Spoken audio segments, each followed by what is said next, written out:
Assalamualaikum warahmatullahi wabarakatuh. Halo semuanya, perkenalkan nama aku Mauritania Sutisna dari kelompok 18 Yaman.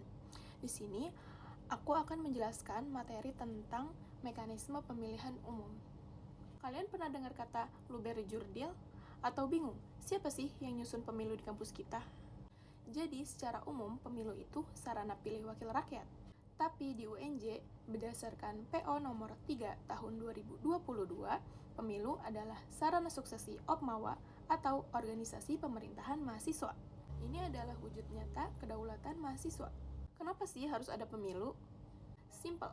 Pertama, menjalankan aturan Opmawa. Dua, ini adalah wujud nyata demokrasi.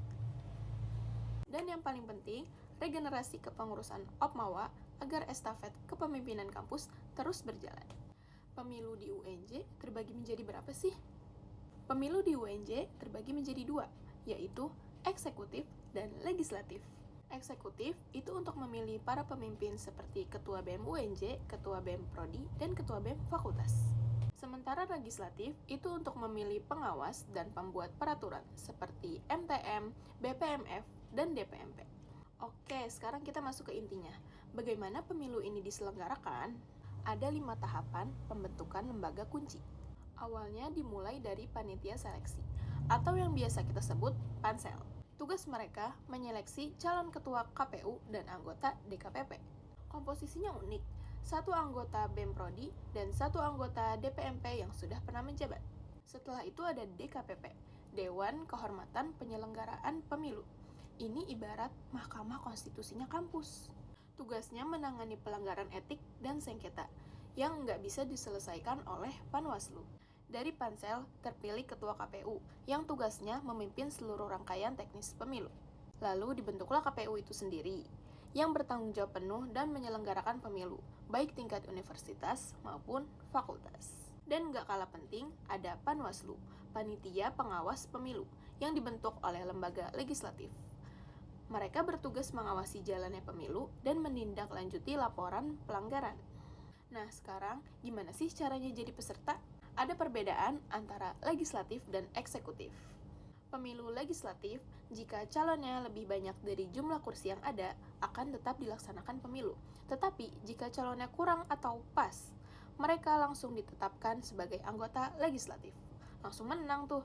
Nah, kalau pemilu eksekutif, jika kandidatnya kurang dari yang dibutuhkan, KPU wajib memperpanjang masa pendaftaran maksimal 3 hari. Baru setelah itu dilaksanakannya pemilu. Alur pendaftarannya gampang, daftar online, ambil berkas, lengkapi berkas, dan cari tim dukungan pastinya, kembalikan berkas, dan terakhir, verifikasi. Jangan lupa dibantu oleh tim sukses buat urusan administrasi ya. Setelah daftar dan lolos, masuklah kita ke tahapan proses pemilu yang panjang. Dari sidang verifikasi, pendataan peserta, kampanye, sampai ada 2 sesi dialog kandidat dan roadshow ke prodi. Semuanya berhenti saat masa tenang, tidak boleh ada kampanye. Setelah itu, barulah pemungutan dan perhitungan suara. Proses ini diawasi oleh P3S, Panitia Pemungutan dan Perhitungan Suara. Nah, buat kamu para pemilih, yaitu mahasiswa UNJ yang terdaftar di DPT, ini yang harus kamu lakukan. Bawa KRS atau KTM, presensi dan ambil surat suara, masuk ke bilik suara, coblos, masukkan ke kotak suara, dan yang terakhir, celupkan jari ke tinta. Tinta ini adalah bukti kedaulatan kamu sudah digunakan. Setelah itu, ada masa pengaduan, dan yang terakhir, penetapan anggota legislatif dan ketua BEM terpilih. Selamat!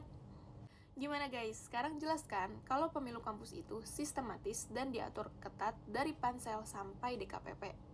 Ini menunjukkan demokrasi kita benar-benar hidup, bahkan di tingkat kampus. Oke guys, mungkin segitu aja resume materi tentang mekanisme pemilihan pemilu dari aku. Semoga bermanfaat. Aku Mauritania, pamit undur diri. Salam demokrasi mahasiswa. Wassalamualaikum warahmatullahi wabarakatuh.